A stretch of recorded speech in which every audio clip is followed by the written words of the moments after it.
Hello, ngayon magluluto tayo ng adobong sitaw. Una, syempre, kailangan natin maggisa ng bawang, sibuyas,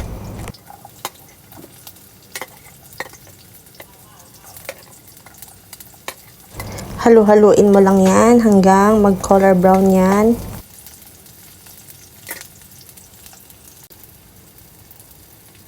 At kapag nag-brown na, saka mo ilalagay ang karne. Halo-haloin mo ulit. Isutayin mo lang hanggang maging brown ang karne.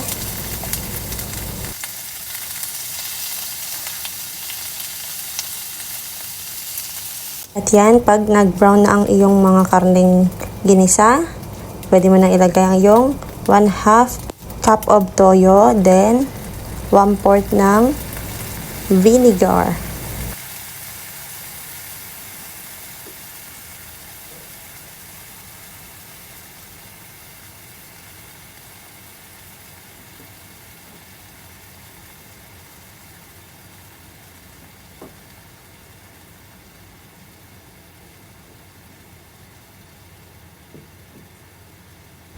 Lagyan mo na rin ng 1 cup of water. Yan, tsaka halu-haluin mo ulit para hindi naman yung isang side lang ang maluto, hindi ba? Lahat kailangan maluto.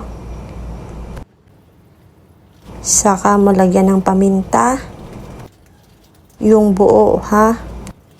Pwede mo na rin lagyan ng asukal, pampalasa. Depende sa'yo. Yan, kapag luto na ang karne, pwede mo nang ilagay ang sitaw.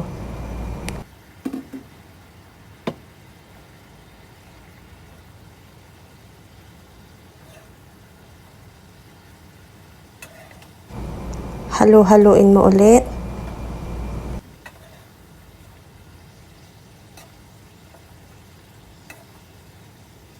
Lutuin mo na lang ito ng mga 2 to 4 minutes. Pwede na yan.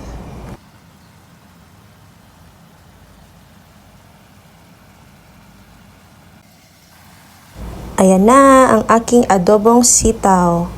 Mga nana po. 好吃。